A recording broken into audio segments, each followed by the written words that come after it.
የሚያጠፋላችሁ ትልቁ መንገድ እናንተ ያላችሁን ሐሳብ ብሔርተኞቹ ጋር የቡድን ራይት መቀንቀን አለበት የሚሉ ሰዎች ጋር በፍቅር ከማስተማር ይልቅ ሐሳባችሁን ከመሸጥ ይልቅ የማጥላላት ነገሮች አሉ። ብሔርተኛ በባህሪው ካጥላላው ይበዛል እንደ ባክቴሪያ። እንዲሁም እንዲህ ናቸው እንኳን አጥላልታቸው ማለት ነው። አንደኛ ወይ የማስረዳት ነገር ጎሏችሁ ነው። እናንተስ ራሳችሁ ወይ የሆነ ሄዳችሁ የሆነ ብሔር ውስጥ የምትወሸቁ ስለሆናችሁ ነው። በመርህ ደረጃ መስመራችሁን ይዛችሁ ማትጓዙ ጧት እንደ በቃ የፖለቲካዊ ቅሪቅር ትሉና ማምሻውን ወይ አማራ ውስጥ ይገባላችሁ ወይ ኦሮሞ ውስጥ የምትገቡ ሆናችሁ ነው። ለምንድን ነው ስኬታማ መሆን ይከብዳችሁ? ለምንድን ነው ከዚህ ሐሳቤ ወጣችሁ የእናንተን ሐሳብ የሚያራምዱ ብዙ ፖለቲከኞች እንዲበዙ ያላደረጋችሁት? ለምንድን ነው? እንዴት ብልጫ ወሰዱባችሁ? ይሄ ራሱ መጠየቅ ያለበት ነገር ነው ብዬ ነው የማስበው።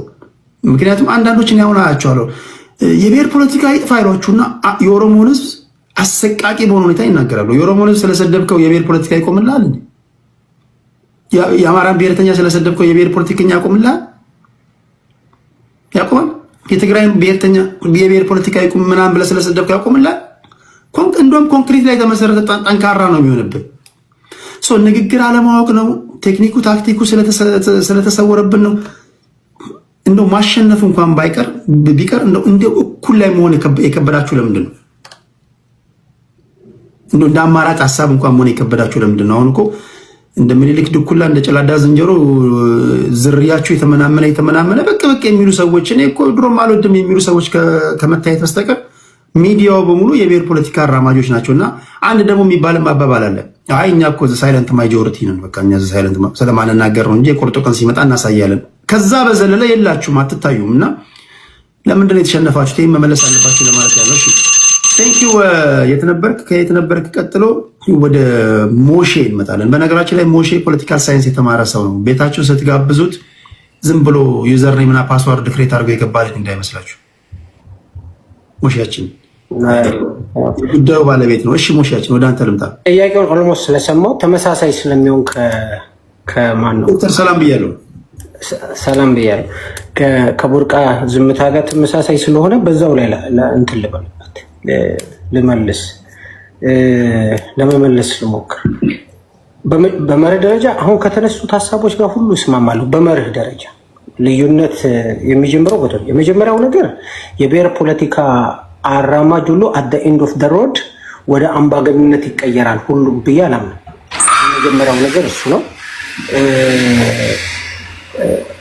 እሱን ያዝልኝ፣ እሱን ማብራራት ይችላሉ። ምክንያቱም ኢትዮጵያዊ ብሔርተኛ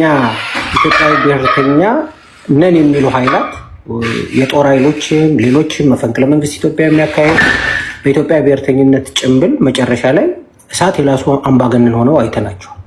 ለምሳሌ ደርግን ብትወስድ ደርግ ጁንታ ሆኖ ሲወጣ ኢትዮጵያዊ ብሔርተኛ ነው፣ ኢትዮጵያዊ ሞት የሚል ነው። ግን የኢትዮጵያን ሕዝብ እንደ አጠቃላይ እንደ ኢትዮጵያዊም እንደ ብሔር ብሔረሰብ ጨርሷል።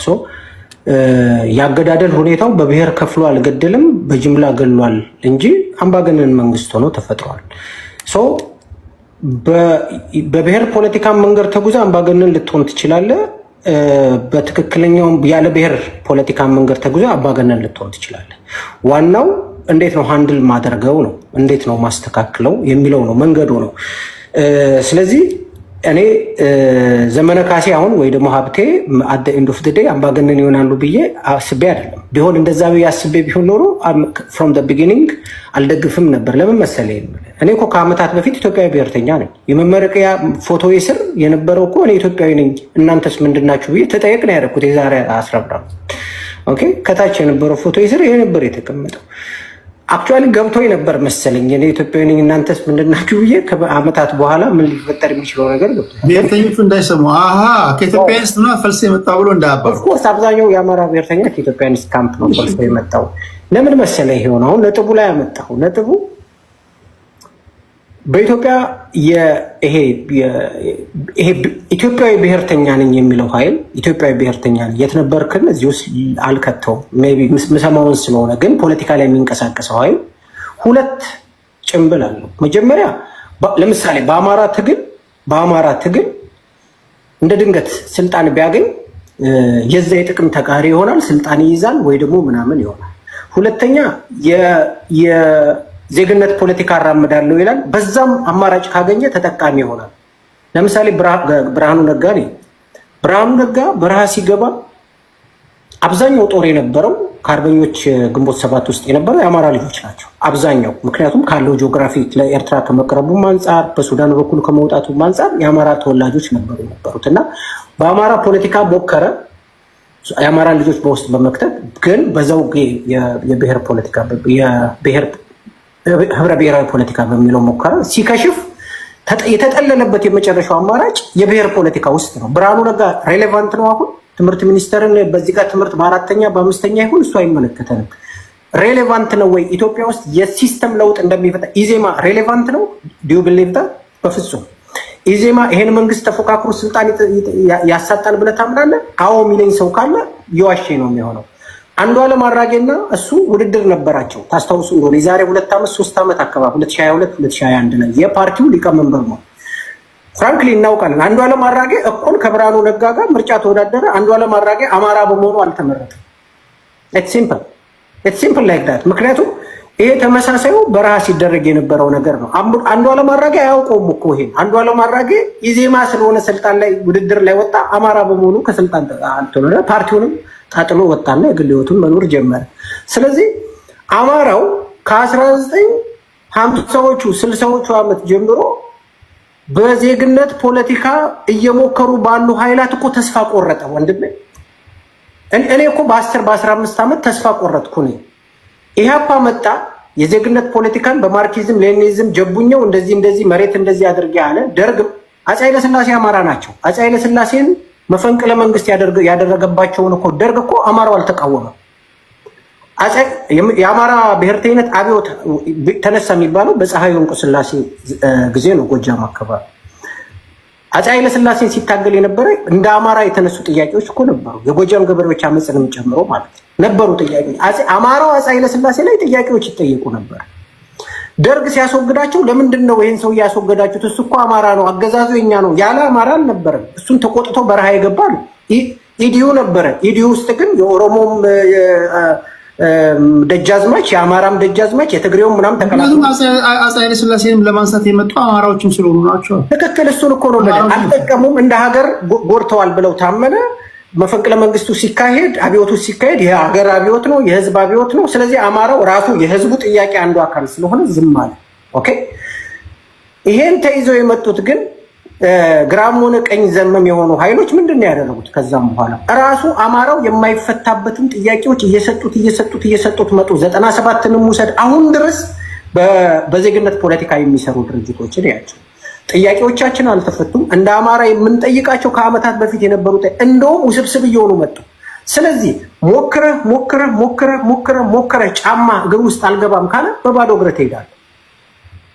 በባዶ እግር እግርህን አትቆርጦ። ስለዚህ ልታደርግ የምትችለው ምንድነው? ጫማው ካልገባልህ በባዶ እግር ነው የምትሄደው። ስለዚህ አማራው ምንድን ነው ያደረገው? የመጫወቻ ሜዳው የሚፈቅደው የብሔር ፖለቲካን ነው ለካ። የመጫወቻው ህገ መንግስቱ የብሔር ፖለቲካን ይፈቅዳል። የተደራጁት ኃይሎች አማራውን በብሔር ፖለቲካ አንጻር የሚከሱ ናቸው። ለዚህ ነው ለካ በዜግነት ፖለቲካ የሰሩ ድርጅቶች የከሰሩት የሚል ድምዳሜ እኔ አይምሮ ውስጥ መጣ። ኦኬ። ክላሽ ይዘህ እየሄድክ በቢላ ይዘህ እየሄድክ የክላሽ ጦርነት ለማድረግ እንደማለት ነው። ስለዚህ ለካ የከሸፉት ድርጅቶች በብሔር ፖለቲካ እንቅስቃሴ ውስጥ ምንም አይነት ጥቅሜን ሊያስጠብቁልኝ አልቻሉም፣ ከዚህ በኋላም አይችሉም። ስለዚህ ማድረግ የምችለው ምንድን ነው? በራሴ መቆም መሞከር አለን። አሁን እኮ እናንተ ናው ዩ ጋይስ አር ስክሩድ አይደለም? ሀቅ ነው። ቅርቃር ውስጥ ነው ያላችሁት። ህዝቡን እንኳን ማሳመን አልቻላችሁም። ቅርቃሩን ንገረኝ እስኪ በደንብ እናውራ። ቅርቃር የሚታወቅ ነገር ንገረኝ። አሁን ያለው ትግል ማለት ነው። አሁን የቋንቋ መደበላለቁ ኢንፊልትሬት አድርገው የገቡት እንደገና ደግሞ እዚህ ምዛማው የምሰማቸው የክልል ጥያቄ በጎንደር በጎጃም አካባቢ የምሰማቸውን ከሰላምታዎች ምን ጥያቄ አለው? ቴዲ እሱ ቅርቃር አይደለም። እኔ ማለት አይ ይገባሃል። ትክክል እኮ ነህ በመርህ ደረጃ። አሁን ለኦዲየንሱ እዚህም ላለው ኦዲየንስ ለአንተም ትክክል ነው። ቅርቃር ነው የሚመስለው። ግን አንዱ እኔ የማምንበትን ነገር ልንገርህ። እነዛ የቅርቃር ጉዳዮች ሳይሆን መንግስት ትግል የመጥለፊያ አንዱ ሜካኒዝም ነው። እኔ በነገር ላይ ጎንደርና ጎጃም ላይ የሚነሱ የክልል ጥያቄዎችን ከሩት ኮዛቸው የኢንተረስታቸውንም ጭምር ነግራለሁ። የጎንደር ገበሬ ጥያቄ እንዳልሆነ አውቃለሁ። የጎጃም ገበሬ ጥያቄ እንዳልሆነ የማን ጥያቄ ነው ስትል የመንግስትን አጀንዳ ተሸክሞ በጎንደር ስም ሊሰራ ያሰፈሰፈ የመንግስት አካል እንዳለ አውቃለሁ። እሱ ልክ ነው። አሁን አብዛኞቹ ክር ብለው አማራ የሚሉት ትንሽ ገለጥ ብታደርጋቸው ጎጠኞች ናቸው። ዶንቲንግ በአማራ ስም የጎጣቸውን ፍላጎት ለማሳካት ነው። አሁን አማራ እንደ ከቨር ነው መጠቀም የሆነችው። ምን ለማለት ፈልጌ ነው? ትላንት ከነበረበት እንደው ያላየው ችግር ውስጥ እየገባ ነው። አሁን ነገ ከነገ ወዲያ ሊፈጠሩ የሚችሉ ነገሮች አሁን አዝማሚያዎችን ስታይ እዚህም እዛ የጎንደር ልጆች ያው ተወልደ ያደግበት የጎንደር ልጆች የሚያራምዱትን የጀመሩትን ነገር የጎጃሞቹ የሚያራምዱትን አንዳንድ ይሄ የተከዘይዘ በሚለው ምንም ዘይት የምታውቀው ነገር ነው። አሁን ፖይንቴ ምንድን ነው መሰለህ? የኔ ንግግር በምትለው ደረጃ ህዝብን አስተባብረህ እንኳን ከጎን ማሰለፍ አልቻልክም። ቢኮዝ አንተ የምትለውን ህዝቡ ገዝቶ ቢሆን 24 ሰዓት አይፈጅም የመንግስትን ወታደር ከክልል 3 ጠራርገን ለማባረር። ተሳስተሃል። የትግራይ ህዝብ እኮ የወያኔን ፕሮግራም ገዝቶት አምኖበት በረሃ ገብቶ 17 ዓመት ነው የፈጀው። ሻቢያ እኮ ኤርትራዊ ሁሉ ከአዲስ አበባ ከሚኒሶታ ከምናምን እየዘመተ ጠቅልሎ ኢትዮጵያ ገብቶ በረሃ ገብቶ 30 ዓመት ትጥቅ ትግል ገብቷል። ህዝቡማ በነገር ላይ ህዝቡ ባይገዛው በ24 ሰዓት ሳይሆን ህዝቡ ባይገዛው ኖሮ 24 ሰዓት ፋኖ አማራ ክልል አይቆይ። የዛን ጊዜ ሳቢው አዲስ ነው። አሁን እኮ የዛን ጊዜ የናቦይ ሰባትን ንግግር ብታይ ቆይ የዛን ጊዜ የደርግ ወታደር እኮ እንደውም አልተዋጋንም ነው የሚሉት። ትንሽ ስንቀርበው ወደኛ ይመጣል፣ ትንሽ ስንቀርበው ወደኛ ይመጣል። ጭራሽ አልተዋጋንም ነው የሚሉት እነሱ። እሱ አይደለም። አሁን ብሔርተኝነቱ እንደዚህ በጠነከረበት ሁኔታ ህዝቡን እንኳን የአማራን ብሔርተኛው የአማራ ብሔር ተወላጆችን አሳምናችሁ አንድ ከጎናችሁ ማሰለፍ አልቻላችሁም። ቢኮዝ የአማራ ህዝብ እንዳልከው ወይም ደግሞ እንደሚታወቀው ብዙ አይነት ሐሳቤ ነው ያለው። ከገባንበት ችግር ልንወጣ የምንችለው በዚህ ነው ይላል። ፖለቲካችንን መስራት ያለብን በሐሳብ ፖለቲካ ነው። አት ኤንድ ኦፍ ዘ ዴይ በሐሳብ ፖለቲካ ውስጥ የኛ የበላይነት ነው ያለው ወይም ደግሞ እኛ ልንጠቀም እንችላለን የሚል ሐሳብ ያላቸው አሉ። ኤኒዌይ አሁን ባለው ሁኔታ የአማራ ህዝብ እንደው በእኔ ትንታኔ የአማራም የኦሮሞም ህዝብ ቻይኖች በተለይ ከሁለተኛ የዓለም ጦርነት በኋላ ፔሪድ ኦፍ ሂሚሌሽን ይላሉ፣ የሀፍረት ጊዜ።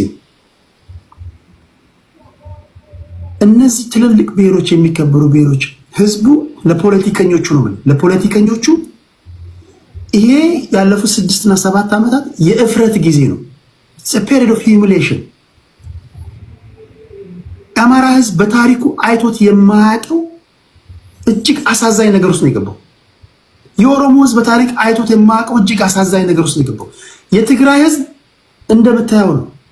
ይሄ የብሔር ፖለቲካ ውጤት ህዝቡን አይቶትም ሰምቶትም የማያውቀው ነገር ላይ ከዳረገው መዳረሻ አንድ ነው። መንገድህን ለምን አትቀይርም? የአማራ ህዝብ ጥያቄ የሚመለሰው በሌላ መንገድ ከሆነ ጥያቄው ይመለስ እንጂ ለምን መንገድ አትቀይርም? የኦሮሞ ህዝብ ጥያቄ የሚመለሰው መንገድ በቀየርክበት መንገድ ቢሆን አስሎንጋስ ጥያቄው ይመለስ እንጂ ለምንድነው መንገድ ማትቀይሩት? አሁን ባለው መንገድ በየጊዜው ሰቆቃና ግድያና የሞት ዜና ነው የምንዘግበው። ይሄን እንዴት አታይም ነው ያልኩት። አይሆንም። ነጋዴው ተረጋጉ፣ ነጋዴው ተረጋጋ፣ ነጋዴ አንተ ተረጋጋ፣ አንተ አፈርክ ብዬ ላይ ታንት ምለው ነገር የለም። ኮሜንት ላይ ያላችሁ ነው ምለው። ቆይ ኮሜንት ላይ ያላችሁ የብሔር ፖለቲካ እንጀራችሁ ይሆናችሁ አላችሁ። አይ ዶንት ኬር ላንተ ሞርጌጅን ለመክፈል ትሄዲ ሞርጌጅን ሳልከፍል ይሄ ነገር እንዳይቆም እያልክ የሚያልብሃል። አይ ዶንት ኬር ላንተ። እኔ ማውራው መሬት ላይ ስላለው ህዝብ ነው። ሶ ሞሼ ይቀጥል። እሺ የመር ልዩነት እኮ የለንም፣ ግን አሁንም አስገንዝቤ ደግሞ አንድ የማየው ከአንተ በተለየ የምናገረው ነገር አለ። እሱ በልዩነት ትይዝልኛል። እኔ የአማራ ህዝብ እስከዛሬ ከነበረበት ልዩ የሆነ ችግር ውስጥ ገባ ሳይሆን ምለው እስከዛሬ ከነበረበት ልዩ የሆነ ዳይሜንሽን አየ ነው። ሌላ አይነት ጥያቄን የማስመለሻ መንገድ አየ ነው። ኦኬ ለምን መሰለህ? ይሄ የትግራይ የትጥቅ ትግል ጉዳይ ከወያኔ ከ1967-68 በረሃ የመውጣት ታሪክ በፊት የትጥቅ ትግል እንቅስቃሴ የሞከሩባቸው ጊዜያቶች ነበሩ። ኤክስፒሪየንስ አድርገዋል። ወደ ዘመነ መሳፍንት ጀምሮ የመካከለኛው ክፍለ ዘመን ታሪካቸውን ጀምሮ የማመስ ጥያቄዎች የመጠየቅ ነገሮች ነበራቸው። እንደ ትግሬ ጥያቄ መጠየቅ፣ እንደ ትግራይ ሰው ሆኖ መጠየቅ። በተመሳሳይ ኦሮሚያም እንደዛ አይነት ነገር ነው። የሚጫነቱን ለማቀደም የሚነግረንን ጨምሮ ከዛ በኋላ ያሉ አደረጃጀት አማራ ይሄ ኦፕሽን አይቶት በታሪኩ አያውቅም። ያው ጦርነት ነው፣ ሞቶች አሉ፣ ምናምኖች አሉ። ሞት የሌለበትን ዘመን እስቲ ፈልጋለሁ እንድትነግረኝ። ለምሳሌ እኔ ልንገርህ፣ ወልቃይት እኮ ሲወሰድ የአማራ ብሔርተኝነት የሚባል አስኳልም ምንም አልነበረ። ወልቃይት የሚባል የአማራ መሬት ተወስዶ ወደ ትግራይ ሲካለል ምንም አይነት የአማራ ብሔርተኝነት አልነበረ። የዜግነት ፖለቲካ የሚያራምዱ ኃይሎች፣ ግለሰቦች ይሄን ነገር ለማስመለስ 30 ዓመት በቂ ጊዜ አግኝተው ነበር ለመመለስ። ምክንያቱም አይ ወልቃይት ወደ ትግራይ ስለሄደ ምንም አትበል ልትለኝ አትችልም። ምክንያቱም ያለነው በፌዴራሊዝም ፖለቲክስ ውስጥ ነው ያለው፣ መሬትን መሰረት ባደረገ ቋንቋን መሰረት ባደረገ ማለት ነው። ስለዚህ የግድ ይሄን ለመመለስ ሌላ አይነት ዳይሜንሽን አሁን አማራው ለካ የትጥቅ ትግልም አማራጭ ነው ያለው። ሞት ትጥቅ ትግል ስትገባ ምናበት ነገሮች ውስጥ ስትገባ አሁን ያልካቸው እኔም የሚደብረኝ ህዝብ ይሞታል። እኔ አሁን ውጭ ተቀምጬ የሞቱ ነው ደስ ይለኛል ምናምን አለ። በጣም ነው የሚያስጠላኝ። ምክንያቱም ዘመዶቻችንም እለት በእለት እናታለን፣ በቅርብም የራሳችንን ሰዎች ማለት ደስታ በዚህ በምንም አይሰጠንም። ግን ያልሞትንበት የታሪክ ዘመን መላኩ ተፈራ የደርግ ታውቀዋለህ? መላኩ ተፈራ የደርግ የሰሜን ጎንደር አካባቢ ምናምን የነበረ ሰውዬ ነው። ያ ሰውዬ ሲረፈርፍ ነበረ። ሲረፈርፍ ነው የምነግርህ። ወጣቱ ሌላም ቦታም ተደርጓል አለ። አሁን ላይ ሆኜ ማውራል እንደ አንድ አማራ ስለሆነ ገደል ወስዶ ነበር ቢከተው። ጎጃም ላይ፣ ባህር ዳር ላይ እልቂት ነበር። ወያኔ ከመጣ በኋላ ቲፒኤልኤፍ ስልጣን ላይ ከመጣም በኋላ ተመሳሳዩም ነገር ነው ሲካሄድ የነበረው። ወልቃይት ላይ የሚደረጉ፣ ጠለምት ላይ የሚደረጉ፣ ከክልል ውጭ አማራ ላይ የሚደረጉ፣ ይሄም መንግስት ሲመጣ ይሄ የሚደረገው። ስለዚህ ምንድን ነው እያወራን ያለ ነው? ሌላ ዳይሜንሽን ለህዝቡ ነው ያየው። ይሄ እኮ በነገር ላይ ቴዲ በደንብ የምትሰሙኝም ሰዎች ስሙኝ። የአማራ የትጥቅ ትግል እንቅስቃሴ ከሌላው የትጥቅ ትግል እንቅስቃሴ የሚለየው ከሌላው ምን ስፔሻሊ ከኦነግና ከቲፒኤልኤፍ ለማለት ነው የሚለየው የአብዮት ውጤት ነው። ለምሳሌ ቲፒኤልኤፍ በረሃ ሲገባ ደርግ 1967 ምናምን ወጣ። ከአንድ ዓመት በኋላ በረሃ ገባል ተጠቅልሎ። ኦኬ ምንም አይነት እድልም እንኳን አልነበረም። ስለዚህ አብዮት አልነበረም። ኦነግን በተመሳሳዩ የአማራውን ግን ላለፉት 30-40 ዓመት ጥያቄዎች ሲብላሉ በዜግነት ፖለቲካ ውስጥ ለማስመለስ ሲጥር ሲጓዝ እንደዚህ ሲሆን ሲብላላ መንግስት በመቀየር ፕሮሰስ ውስጥ ጭምር አልፎ ቲፒኤልኤፍን በማውረድ በዚህ ውስጥ ሁሉ አልፎ ያልተሳካ አብዮት የወለደ ውጤት ነው። ይሄ የአማራ የትጥቅ ትግል እንቅስቃሴ የአብዮት የመጨረሻው ክላይማክሱ ደረጃ ነው እንጂ ዝም ብሎ ከመሬት ብድግ ብሎ የተፈጠረ ነገር አይደለም። ስለዚህ አስመሬበት በደንብ ልት ሀሳቦችን እገዛለሁ። አት ዘ ኤንድ ኦፍ ዘ ዴይ ታዲያ አንተ የምትደግፈው ኃይል አንተ የምትደግፈው ስብስብ በመጨረሻ ላይ ስልጣን ቢመጣ ዘመነ ካሴ ወይ ሀብቴ ወይ ኢንጂነር ደሳለኝ ምሬ አምባገነን ሆነው ቁጭ ሊሉ ነው አይደል እንዴ ብትለኝ አይደለም።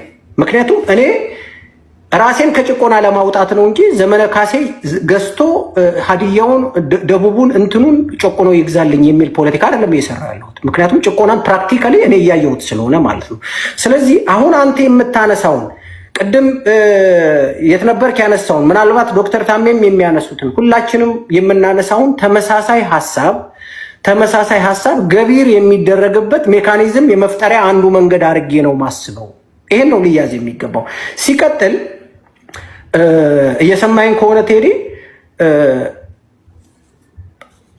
ክሊርሊ እኮ አሁን ባለው ተጨባጭ ሁኔታ አሁን ባለው መሬት ላይ ባለው ሁኔታ በባስኬትቦል የመጫወቻ ሜዳ ላይ በእግር ኳስ ጋር አትጫወትም።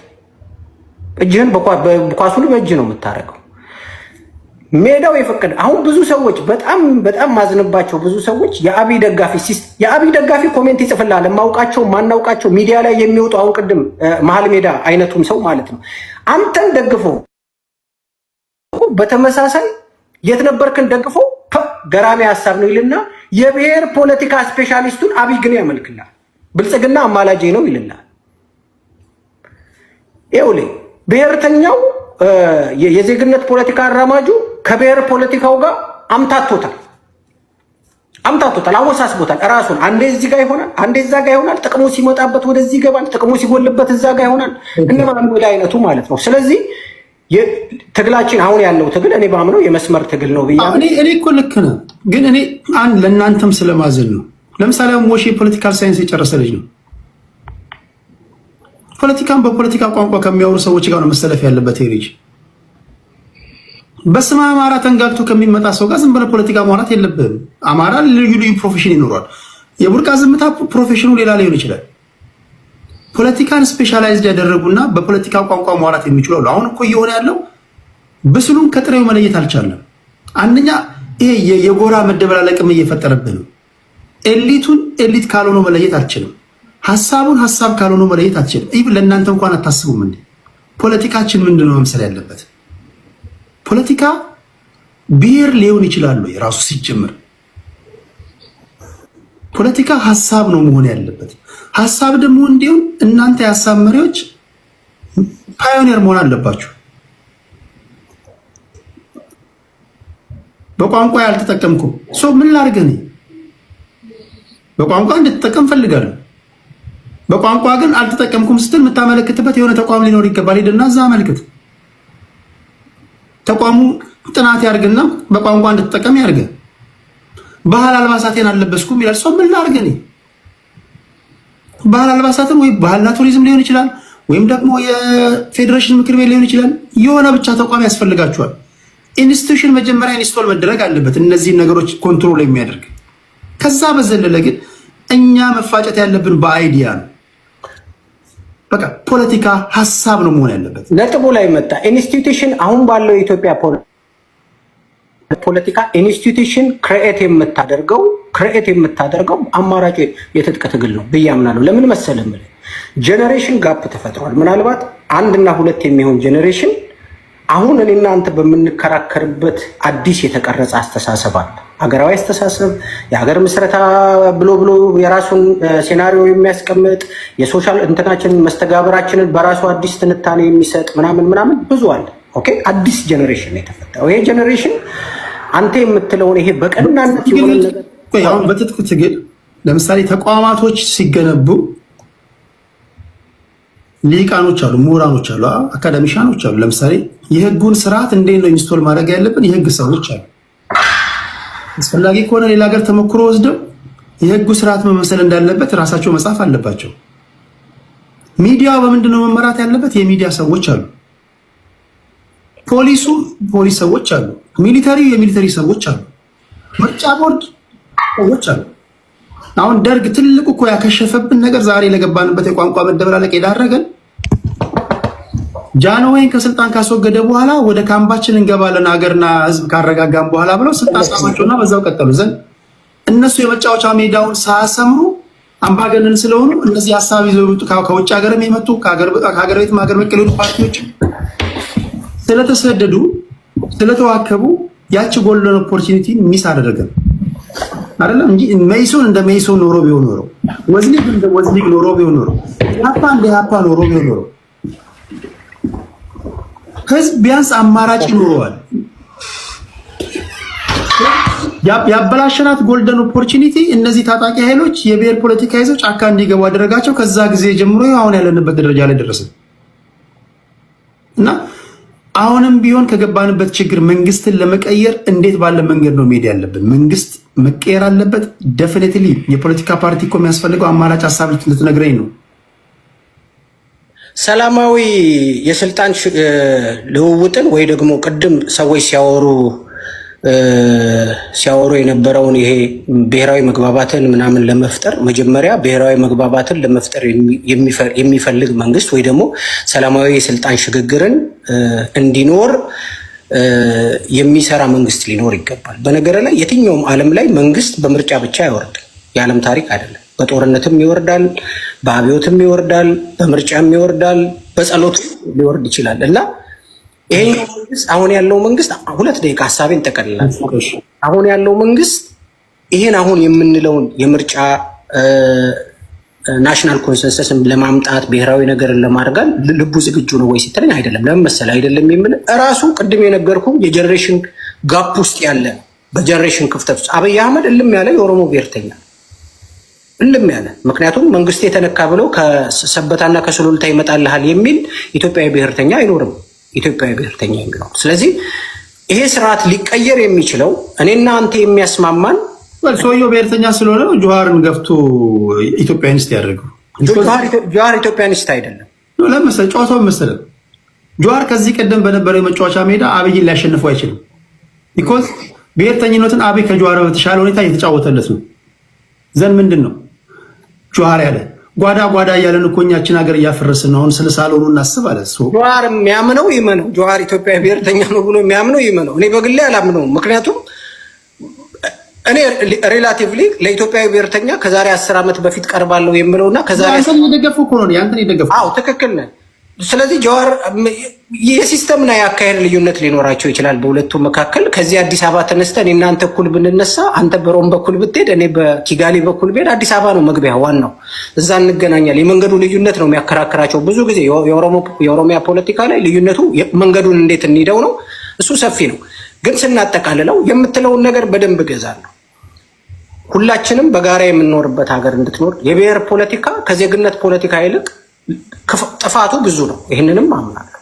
አንዳንዴ ግን አማራጭ የማይኖርብህ ነገር ይኖራል። በነገር ቅድም አንዳንድ የተሳሳቱ ነገሮች ሲወሩ ሰምቻለሁ። ዓለም ላይ በዓለም ፖለቲካ ላይ በጣም የዓለም ፖለቲካ አቃፊ የሆነ ነው ምናምን እየተባለ የሚሆነው በራሱ ስህተት ነው። ምክንያቱም በተለይ ይሄኛው the last 5-10 years የዓለም በጣም ኮንሰርቫቲቮች የዓለም ፖለቲካ ላይ በፍጥነት እየመጡ ነው። ኮንሰርቫቲቮች ነው የምነግርህ፣ ስደተኛ ጠሎች፣ ሃይማኖት ጠሎች፣ ከለር ጠሎች ጨምሮ በአንድ ለምሳሌ የዚህ እኔ ያለሁበትን ሀገር የትራምፕን ሁኔታ በቅርበት የምትከታተሉት ነው። ምን ያህል አንታይ ይሄ ብራውን ፌስ የሚባሉትን እንዴት እንደሚጠላ እንዴት ኢቭን ከብላኮች ጋር ያለውንም ነገር ማየት ኢስት ዩሮፕ ባልካን የሚባለውን ኤሪያ ጨምረው ምን አይነት አክራሪ ሁሉም ጋር ይሳካላቸው። አሁን ሊበራሎችን ያሸንፉበት አለ። ድሮ ግን ምናልባት ከ20 ዓመት በፊት ስፔሻሊ ከቀዝቃዛው የዓለም ጦርነት ማለቅ በኋላ ሊበራሎች በደንብ ዶሚኔት ያደረጉበት ጊዜ ነበር የዓለም ፖለቲካ። ስለዚህ ይቀያየራል። እኛ ሀገር እኮ ያም ነገር የመምጣት ከዓለም ተነጥለን አይደለም ያለነው። ልዩነቱ ያለነውን ነገር እንደ ሀገር ለመቀጠል እንዴት አድርገን አሰናስለን እንሂድ ነው። የብሔር ፖለቲካ የመጫወቻው ሜዳ አድርገናል። ሳንገዳደል ፍሩትፉል ላንሆን እንችላለን፣ ግን መጨረሻ ላይ ፍሩትፉል እንሆን ነው። እሱ ላይ ነው መስራት የሚገባው። ናሽናሊዝም ከሞላ ጎደል ከጨዋታ ወጥቷል። ሊበራልም ከጨዋታ እየወጣ ነው። አሁን ያለንበት ዓለም ሞሮፍ ወደ ሪያሊዝም እየሄደ ነው። የሪያሊዝም ዓለም ላይ እየሆነ ነው። ይሄ የግሬት ፓወር ፖለቲክስ ትክክል። ኦኬ ቡናችን እስኪ ታሜ ዶክተር ታሜ ኦኬ ቴዲዬ ግን ይቅርታ ለነታሜ እድል ከመስጠት በፊት እኔ ልወጣ ስለሆነ ላመስግናችሁና ልውጣ፣ ሰዓት በጣም ስለሄደብኝ። ቴንኪው ከልብ አመሰግናለሁ። የቡርቃ ዝምታ እንደ ሁል ጊዜ ሁሉ ስለ ጨዋነት ተሰላካፈን ስለመለስ ጥያቄዎች ወነግን ወክለ ስለተከራከርክ አትጥፋ። ቴንኪው ብራሽ አመሰግናለሁ ሁላችሁንም። ዶክተር ታሜም ቡኖን በነገራችን ላይ ቡርቃ ቤት ከፍታል አይደል? ላይፍ ይገባል። በሆነ ጉዳይ ላይ ስፔሻላይዝድ ያደረገ መስማት ስትፈልጉ መረጃ ሲኖራችሁ እንደዚህ አይነት ሰው ነው መስማት ያለባችሁ። ካልሆነ ትደበላለቃላችሁ። ዝም ብሎ በስመ ኦሮሞ ኦነግ ነኝ ምናምን ብሎ በሚከፍት ቦታ ላይ ጠዋት ብልጽግና ይሆንባል፣ ማታ ኦነግ ይሆንባል። እንደዛ ትክክል አይደለም። ስለ ኦነግ ጉዳይ መስማት ከፈለጋችሁ የኦነግ ደጋፊዎች ጋር፣ ትክክለኛ የኦነግ ደጋፊዎች ጋር ቡኖም ስታናዱት ኦነግ ይሆናል ለምሳሌ። ስለዚህ መስማት ካለባችሁ ትክክለኛ ደጋፊዎች እነዚህ ይሄ ራጁ ምናምን እንዲህ ያሉ ልጆች ናቸውና ቴንኪው ቡርቃችን። ዶክተር ወደ አንተ ልምጣ። ያ ቡርቃን ጆሮዬን ሰጥቼ የሚያደምጠው ፖለቲከኛ ነው። በጣም የኔ ነው መሰለኝ አይደለም። ያንተ መጀመሪያ ነበር እንዴ? ነበርኩ። ካንተ ይቀድማለሁ፣ ከነሱ ግን አልቀድማቸውም። አይ ገብቼ አይቴድ ያው እንግዲህ የትም አይደም አይዘው እና ይዳልኛ ምን ከዘመነ ወዲህ ጀምሮ ስናወራ ይኖረን ህዝቡ ቅደም ተከተሉ ነው እንጂ ችግር የለም ይመጣል። እና ቡርቃ ዝምታን በዛው አጋጣሚ አመሰግናለሁ። ይኸውልህ ፖለቲካ ዓለም ላይ ልዩነት ይኖረናል። በጣም ይገርም ልጅ ነው። ያ ፖለቲካ ዓለም ላይ ከማናቸውም ጋር ናዚዝም የሚምጣ ፖለቲካ ዓለም ላይ ሐሳቡን በነፃነት የሚገልጽ ሰው ከሆነ ሐሳብን በሐሳብ ለማሸነፍ ትሄዳለህ። ያንን መጠቀም እንችላለን። ግን የራሳቸውን የሚያምኑበት የሚደግፉበትን ፓርቲን እንኳን ፕሮቶኮሉን በአግባቡ የማያውቁ ሰዎች ስላሉ እንደነ ቡርቃ አይነት ሌላም ወንድማችን አለ ባለፈው ኢንተርቪው ያደረግከው ራጁ፣ ሌሎችም እንደዛ አሉ። ይምጡ፣ መወያቱ ጥሩ ነው። ሀሳባቸውን ላልቀበል እችላለሁ፣ ግን አገላለጻቸው በጣም ደስ ይለኛል። ወደኋላ ሊመለ እኔ በነገራችን ላይ አሁን አንተ ካልከው ናሽናሊዝምም ሊበራሊዝምም ሪያሊዝምም እኔ ሪያሊዝም ይመጣል ብዬ አላስብም። ምክንያቱም በዓለም ላይ ያለው ሪሶርስ ሾርት ስለሆነ ሪያሊስቲክ ሌቭል ላይ የሰው ልጅ ይደርሳል ብዬ አላስብም። ግን ሊበራሊስቶች እየተሸነፉ ናቸው በብዙ ሀገራት። አሜሪካ ሊበራሊዝም ኦልሞስት ተሸንፏል። አሁን ሊመጣ ይችላል። ካናዳ ተሸንፏል። ጀርመን ሰሞኑን የነበረውን ብዙዎቻችሁ በዜና ሰምታችሁ ሊሆን ይችላል። በኪንግ ነው መተዳደር አለብን፣ ፕራይም ሚኒስቴራል ጀርመን አያስፈልገንም፣ ወደ ቀድሞዋ ጀርመን መመለስ አለብን የሚል ኃይል ታስሯል። ሰሞኑ ራሻ ላይ ያለውን አይታችሁታል። እስራኤል ላይ ያለውን አይታችሁታል። ስለዚህ ሊበራል ዓለም እየቀነሰ ነው። ብዙ ምክንያቶች አሉ፣ ጥናቶች አሉ። ባይዘው ቅርብ ጊዜ ባለፈው 2 ዓመት ሲጠና ይሄ በጣም ራዲካል የሆነ ናሽናሊዝም ነው ወደፊት እየመጣ ያለው። ልክ ሁለተኛ ዓለም ጦርነት ከመነሳቱ በፊት የነበረው አይነት ማለት ነው። ብዙ ምክንያቶች አሉ ለዚህ። የሪሶርስ ጉዳይ አለ። የዓለም ውስጥ ማን ወደፊት ይምጣ። ድሮ ዩኒፖላር የነበረው ወደ ማልታይ ፖላር ሲመጣ እንደና ቻይና፣ ሂንድ ወደ መጫወቻ ሜዳ እየገቡ ሲመጡ በፊት የነበሩ ምዕራባውያን ቦታውን እየለቀቁ መሻማት አለ። ስለዚህ ለመሻማት እንዲመቻቸው ደግሞ ሞር ናሽናሊስት ሆኖ ወደኋላ ተመልሶ መገንባት ይፈልጋሉ ሀገራቸውን። ትራምፕ ይዞ የመጣው ይህንን ፖሊሲ ነው። ልንቀደም ነው። አሜሪካ ባለፈው 100 ዓመት ውስጥ የመጣችበትን መንገድ አሁን ሉዝ ልታረግ ትችላለች። ስለዚህ እንደዚህ መሆን የለብንም። ይሄ ብሪክስ ምናምን የምትሉትን ተረት መስበር አለብን። ያንን ለመስበር ደግሞ ናሽናሊስት አስተሳሰብ ነው መምጣት አለብን። ኢንዱስትሪዎች ከቻይና ይምጡ ብቻ። በአጭሩ እዛ ውስጥ አልገባም። ናሽናሊዝም ስትሮንግ እየሆነ እየመጣ ነው። እኛ ሀገር ደግሞ ሪፍሌክሽን አለ። እኛ ሀገር ናሽናሊዝም አይደለም ያለው፣ ኢትኒሲቲ ነው ያለው። ልዩነት አላቸው። የራስን ኢትዮጵያን የምትማስለውን ሀገር የብሔር ብሔረሰቦቹን አንድነታቸውን አስጠብቄ ሉዓላዊነቷን አስጠብቄ ኢንዲቪዚብል የሆነች ሀገር ነገር ግን ብሔሮቿ በሀገሯ ውስጥ ኮርቶ ደስ ብሏቸው የሚኖሩባትን ሀገር ሊገንባ አይደለም የእኛ መንግስታት ጥያቄያቸው። እዚህ ውስጥ ራሱ የተሻልኩ ሊሆን ብዙ ጊዜ እሱን ሲያስብ ላይቤሪያ ትዝ ይለኛል። ላይቤሪያ በ19ኛ ክፍለ ዘመን ከአሜሪካ ባሪያ ይግባ ተብሎ ከተዘጋ በኋላ እዚህ የነበሩ ባሪያዎቹን ግማሾቹን ካሪቢያን ወሰዱ፣ ግማሾቹን ላይቤሪያ ነው የወሰዷቸው። ላይቤሪያ ቀድሞ ጥቁሮች ነበሩ። በጣም የሚገርም ነው። ቀድሞ ጥቁሮች ስለነበሩ ከዚህ የሄዱ ባሪያዎቹ እነሱም ጥቁሮች ናቸው አስብ እና እዛ ደረሱና ቦታ ከያዙ በኋላ we are better black than you ማለት ጀመሩ። ጥቁሮች ናቸው ግን ከአሜሪካ ስለመጣን ባሪያ ሆነው ነው እዚህ የኖሩት። እነዛ እኮ ነፃ ህዝቦች ናቸው። ከአሜሪካ ስለሄዱ የተሻለ እንግሊዝኛ ስለሚያወሩ በቦታው የነበሩ ጥቁሮችን እኛ የተሻለን ጥቁር ነን በማለት ነው ጦርነት ውስጥ የገቡት። ለዘመናት እስከዛሬ ልዩነቱ አላቸው። እንደዚህ አይነት ሳይኮሎጂ ነው ያለው እኛ ጋር። የኢትዮጵያን ህዝብ እኔና አንተን አሁን ብሔራችን አንታወቅም አይደል? አንተ ብሔሬ ማንኪያ ስለሆነ እኔ ሌላ ብሔር ነኝ። ስለዚህ አንታወቅም። የኔና አንተ ልዩነታችን በምላሳችን ያለው አክሴንታችን ነው። there is no way you know me አየህ። ይህንን መሰረት አድርገን ነው ከዚህ በፊትም ብያለሁ። አርሰናልን አርሰናል አረገው ምናልባት ደጋፊን ቲሸርቱ ነው። የተወሰነ አካባቢ ስላደኩ ቋንቋቸውን ስለሚያወራ ሳይኮሎጂካል ሶሻል ሜካፑ ስላለኝ ሀዲያ ብለውኛል። ሀዲያ ነኝ። በቃ ቤተሰቦች ሀዲያ ብለውን ያሳደጉኝ። ይህንን መሰረት አድርጌ ነው ኢትዮጵያ ውስጥ ሪሶርስ ላይ የሚጣለው። አንዳንድ ጊዜ ጤናማ አእምሮ የሚያስብ ሰው ይጨንቀዋል። ይሄ ከገባው ማለት ነው። አሁን ኢትዮጵያ ውስጥ ሊገንጠል ማለት መብት ነው። አየህ በጣም የሚገርመኝ አሁን ቅድምም ሲያወራ ባለፈው የጠየቀውም ወንድማችን ሲያወራ የነበረው መገንጠል መብት ነው፣ ግን ከእናንተ ጋር መኖር አልፈልግም ብለው ነው እንጂ መገንጠል አለብኝ ስለተጨቆም ግን አትበል። ምክንያቱም ፍሪ ህዝብልማ ኢትዮጵያ ውስጥ ማን ነው ማንን የጨቆነው? ስርዓት ነው ነው የምንለው አይደል? ስርዓት ከጨቆነ ስርዓትን አስወግደ የተሻለ ስርዓት አምጣ። ከዚህ ውጭ ተጨቁኝ ነው የሚወጣው ካልክ አንተ መቼም ፍሪ አትሆንም። የምትሄድበት ቦታም ትጨቆናለህ። ይህንን ነው ቅድም አንተ ኤርትራን መንስታል ሌላም ስርዓቱ ግን ጨቋኛችን ነው። በቃ እኛን ይሄ የአሁኑ መንግስት ብቻ አይደለም፣ ፎር ይርስ ስርዓቱ ጨቋኝ ነው። የሚጨቁነው በተለያየ አይነት መልክ ነው። የድሮ ዘውዳዊ አገዛዝ ነው። ከዛ ደርግ ፖለቲካል መብት አያስፈልግም ብሎ ያምናል። ከዛ ኢህአዴግ ደግሞ በብሔር ከፍሎ ቅድም በሚለው እንደ ላይቤሪያ እኔ የተሻልኩ ነኝ ለማለት ነው። እዛ ካወረን ላይ ቀር የኢትዮጵያ ህገ መንግስት ምን ይላል የሚለው ላይ ልምጣ። ምክንያቱም ኤሪያዬ ነው፣ በደንብ በድፍረት የሚያወራበት አካባቢ ነው። የኢትዮጵያን ህገ መንግስት ሲመለከት እና የኢትዮጵያን ፖለቲከኞች በተለይ ብሔርተኞችን ሁሌ የሚገርመኝ አንድ ነገር አለ። በአንድ ሀገር ውስጥ ኢትኒክ ኮሚኒቲ ወይም የብሔር ህዝብ ብሔር አለ፣ ብሔር የሚባል ህዝብ አለ። ብሔር የሚለው ቃል በእንግሊዝኛ ኔሽን ግራ ያጋባል። ኢትኒክ ኮሚኒቲ አለ። ልክ ኢትኒክ ኮሚኒቲን በቀጥታ ወደ ፖለቲካል ኮሚኒቲ ነው የሚገለብጡት። ብዙ ብሔርተኞቹን ተመልከታቸው። ኢትኒክ ግሩፕን ቀጥታ ወደ ኔሽን ያዞሩታል።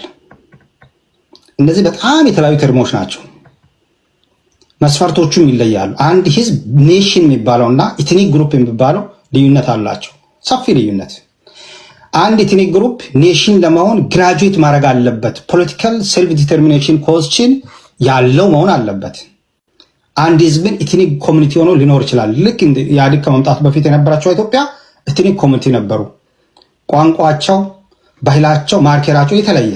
ሀዲያ ከአማራ የሚለይባቸው ብዙ ምክንያቶች አሉ። ቋንቋው ይለያል፣ ማርኬር አለው የሚለይበት። አሁን ይህንን ቀጥታ የሀዲያን ኮሚኒቲን የፖለቲካ ኮሚኒቲን ያደረጉት በሌላ ሀገር ይህ አይለመድም ወይም አልተለመደም። በጣም አደገኛም ነው። ምን ማለታቸው ነው መሰለ? ልክ የሀዲያ ኮሚኒቲ አስተሳሰብ የፖለቲካ ጥያቄ በሙሉ የፖለቲካ ጥያቄ ማለት እንደ ህዝብ ሁሉም አንድ አይነት የፖለቲካ እይታ ይኖረዋል ብሎ ማሰብ ማለት ነው። ይሄ በጣም ከባድ ነው። እንደዛ ከሆነ ኦሮሚያ ውስጥ 10 ፖለቲካ ፓርቲ አይፈጠርም ነበር። ምክንያቱም አንድ ጥያቄ ነው የሚኖራቸው በቃ እንደ ህዝብ። ሀዲያ ውስጥ 3-4 ፓርቲ አይኖረውም። ለምን? አንድ ጥያቄ ነው ሊኖራቸው የሚችለው እንደ ኮሚኒቲ። ቀጥታ ቅርብ ጊዜ ኦቦ ጀዋርን ኢንተርቪው ሲያደርጉ ፖለቲካል ኮሚኒቲ አድርጎ ነው የሚያወራው። እሱም አንዱ እንደዛ ከሚያወሩ ሰዎች ሌሎችን መቁጠር ይችላሉ። ብዙዎቹ ኢትኒክ ኮሚኒቲን ፖለቲካል ኮሚኒቲ አድርጎ ነው የሚያወሩት። የፖለቲካል ኮሚኒቲ የሚባለው ካውዝ ቤዝድ የሆነ ኦርጋናይዜሽን ሲፈጠር ነው። ታክሲ ከፍ ብለዋል ብዬ ፓርቲ ሊመሰረት ይችላል። የኢትዮጵያ የፖለቲካ ምንድነው የአግሪካልቸር ፖሊሲን ላሊቀበል ይችላሉ። የአግሪካልቸር ፖሊሲን፣ የኢኮኖሚ ፖሊሲን፣ የንግድ ፖሊሲን፣ የፎሬን ፖሊሲን፣ ሌሎች ፖሊሲዎችን ተጠቅሜ የፖለቲካ ፓርቲን መሰረት ይችላለሁ። በዚህ ኮንስቲቱሲ ይፈጥራለሁ። የፖለቲካል ኮሚኒቲን አመጣለሁ። በአንድ ሀሳብ ላይ የሚስማማ ህዝብ ማለት ነው የፖለቲካ ኮሚኒቲ። በአንድ የፖለቲካ አጀንዳ የሚያምን ማለት ነው። ይህንን ኮሚኒቲ ግን ሌላ ታሪክ አድርጎ ኢትኒክ ኮሚኒቲን ፖለቲካል ኮሚኒቲ አድርጎ አመጡና የምንፋጅባትን ኢትዮጵያን አመጡ። ህገ መንግስቱ እንዴት አድርጎ እንደሰራ ላይ በነገራችን ላይ ህገ መንግስት በተለይ ይሄ ኢትኒክ ፌዴራሊዝም የምትለው ቋንቋ እኔ ጋር ቢደርስ ኖሮ እኔ ሀዲያን አይመለከተውም። ሌሎች ብዙ የማይመለከታቸው ህዝቦች አሉ። ሀዲያን የሚመለከት ቢሆን ኖሮ ልክ እንደ ኦሮሚያ ልክ እንደ ትግራይ ኢትኒክ ፖለቲካ አለ ብዬ አስብ ነበር። አንቀጽ 39 ምሳሌ አድርጌ ልንገራችሁ። አንቀጽ 39 የመጀመሪያ አርቲክሉ እና አርቲክል ኤ ላይ የተጻፈው እና ሲ ላይ ወይም 1 እና 3 ላይ የተጻፈው የተለያየ ትርጉም አለው። አንደኛ ላይ 39 1 ላይ የተጻፈው ህዝቦች የራሳቸውን እድል በራሳቸው የመወሰን መብት አንኮንዲሽናል እንደሆነ ይጽፋል። 3 ላይ ስትሄድ ግን የራስን በራስ ማስተዳደር መብትንም ይሰጣል። ሁለቱም የተለያዩ መብቶች ናቸው። ከዚህ ውስጥ ለሀዲያ ህዝብ የተሰጠው የራስን እድል በራስ የማስተዳደር እንጂ የራስን እድል በራስ የመወሰን አይደለም። አት ሴም ታይም ለትግራይ ለ6 ክልሎች አንቀጽ 39ን ሙሉ መብቱን ይሰጠዋል። ለደቡብ ህዝቦች ግን አይሰጥም። I don't know how many of you know this one።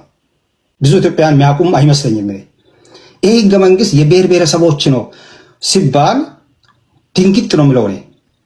የማያውቁ ሰዎች ናቸው የሚያጨበጭቡት።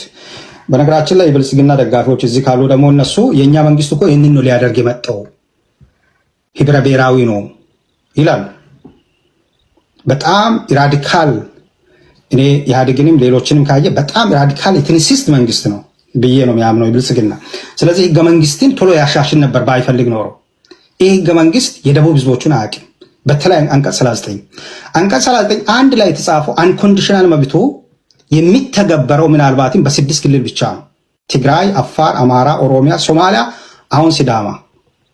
በብሔራቸው የተቋቋሙ ክልሎችን ብቻ ነው አርቲክል የሚመለከተው። እኔን አይመለከተኝም። ለምን ካልከኝ አንቀጽ 39 4 ላይ ወርዶ ምን ይላል መሰለ? በጣም ጥሩ መታወቅ ስላለበት ነው። ምን ይላል? አንቀጽ 39 ንዑስ አንቀጽ 1 ተግባራዊ የሚሆነው ይልና ሌጂስሌቲቭ ቦዲ ሲኖሪ ነው ይላል። አንድ ህዝብ አንቀጽ 39 ላይ ደግሞ ይወርድና አንድ ህዝብ ብሔር ብሔረሰብ የሚባለው መቼ ነው ብሎ ዲፋይን ሲያደርግ ሀዲያ ኦሮሚያ ያሟላውን መስፈርት በሙሉ ያሟላል። አማራ የሚያሟላውን በሙሉ ያሟላል። እንደ ህዝብ ማለት ነው፣ እንደ ኢትኒክ ግሩፕ። ነገር ግን ይሄ አንቀጽ ሲተገበር ለሀዲያ አይሆንም። ለምን? ሀዲያ ሌጂስሌቲቭ ቦዲ የለውም። ሌጂስሌቲቭ ቦዲ የሚቋቋመው በክልል ደረጃ ነው፣ በዞን አይደለም። ይህንን ህገ መንግስት ነው የብሔር ብሔረሰብ ህገ መንግስት ነው የምትለኝ አይደለም።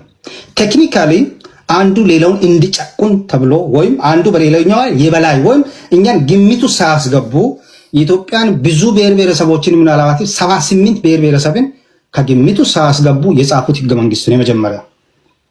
ሌሎች አንቀጾች ላይ መሄድ አልፈልግም። ብዙ አንቀጾችን ማንሳት ይችላል። ከዚህ አንፃር የብልጽግና መንግስት እኩልነትን ቢፈልግ ኖሮ ብሔራዊነትን ብሔሮች እኩል ናቸው። ኢትዮጵያ ውስጥ እኩል መስተናገድ አለባቸው። ስለ መሬት ቶ ይመለሳሉ። ስለ ሌላ ነገር ቶ፣ ስለ ሁማን ራይት ቶ፣ ክልል አመሰራረትን ቶ፣ አትሊስት እኩል መብት ይኖራቸው፣ የራሳቸውን እድል በራሳቸው መወሰን ለሁሉም ብሔር ብሔረሰብ ያስፈልጋል ብሎ ቢያምን የመጀመሪያ ስራ ወደ ስልጣን እንደመጣ ይህንን ህገ መንግስት ማሻሻል ነበር። አልፈለገም። ህዝቦች ሁሉም ኢትዮጵያ ውስጥ እኩል ናቸው፣ በዚህ መንገድ ነው መስተናገድ አለባቸው፣ ችግር አለ ብሎ ቢያምን ኖሮ የመጀመሪያ ቢሮ እንደገባ እውነት ለመናገር ኮሪደር ልማት መሆን አልነበረበትም። የመንግስት ስራ ቤተ መንግስት መሆን አልነበረበትም። ሌላ የትኛው መሆን አልነበረበትም። ህገ መንግስቱ መጀመሪያ ማስተካከል ነበር። አልፈለገም። ይሄ ነው አሁን ቅድም መሀል ሜዳ የምትሉ ልጅ አንድ ቋንቋ ስለምናወራ የህዝቡን ችግር ይገባዋል ብዬ አላስብም። ዋሬቨር ሊሰማ ይችላል። እዚህ ጋር ሁሌ የሚገረመው ነገር ይሄ ነው። ብድግ ብሎ ይመጡና ያልገባቸውን ነገር እዚህ ላይታች ሲነኩ በጣም ነው የሚገርመኝ። ይሄ ህገ መንግስት ኢትዮጵያ ውስጥ አማራን ጎድተዋል ካላችሁ ምናልባትም ኤክስፖኔንሻሊ ሀዲያን ነው የጎዳው። ለምን? የእኩልነት መብቱን ነው የነጠቀው። የብሔር እኩልነት ቅድም የብሔር እኩልነት የለም በዘመናት ምናምን ስልሳዎቹ አሉ። ዛሬ እኮ በ2017 ዓመተ ምህረት የሀዲያ ህዝብ ከኦሮሞ ህዝብ ጋር እኩል አይደለም። የሀዲያ ህዝብ ከትግራይ ህዝብ መብት ጋር እኩል አይደለም።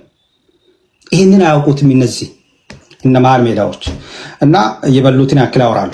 ልምጣ ልጨርስ የጀመርኩትን የመሬትን ጥያቄ እናታ ምን ያክል ኮንትራዲክሽን እንዳላቸው አንቀጽ 40 ላይ 40 ኒውስ አንቀጽ 3 ላይ መሬቱን የኢትዮጵያ ህዝቦች ብሔር ብሔረሰቦችንና ንብረትነቱ ነው የሚለው። ባይዘ ንብረትነቱ ካለ ኦውን ማለት ትችላለህ ማለት ነው። የኢትዮጵያ ህዝብ ነው አለ፣ የብሔር ብሔረሰቦች ነው አለ።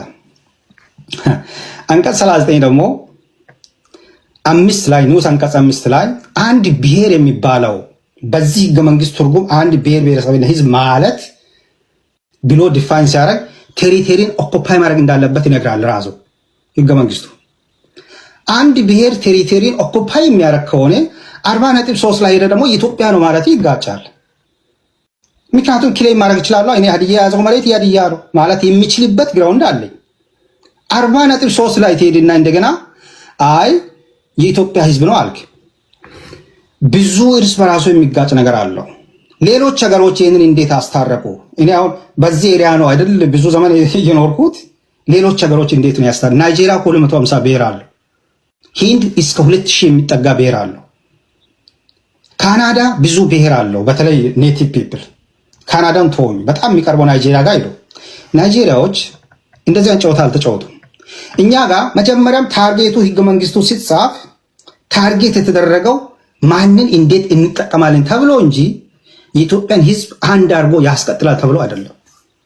ትልቁ አደጋ ይሄ ነው። ያንን ቢያስቡ ኖሮማ አንተ እንዴት ሌላ ጎረቤት ላይ የወደቀውን ስርዓት፣ በነገራችን ላይ የኢትዮጵያ ህገ መንግስት 1987 ወይም 95 ሲጸድቅ ሶስቱ በብሔር የተደራጁ ፌዴራሊዝሞች ወድቆ አሉ 2 years ago። ይሄንን አዲስ አበባ ሲገባው ያውቃሉ። ስለዚህ it was intentional ይሄ ስህተት እንደተሰራ በጣም የሚገርመኝ ግን ያ ኢንቴንሽናሊ የተሰራው ስህተት እንዳለ እየታወቀ 6 ዓመት ያንን የበሰበሰውን ህገ መንግስት ኪስ ውስጥ ይዘ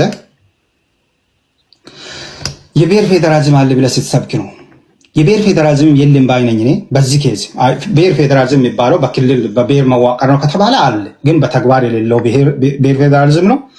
ኢትዮጵያ ውስጥ እኔ ተጨቆኛለሁ የሚል ህዝብ ሁሌ ይገርመኛል።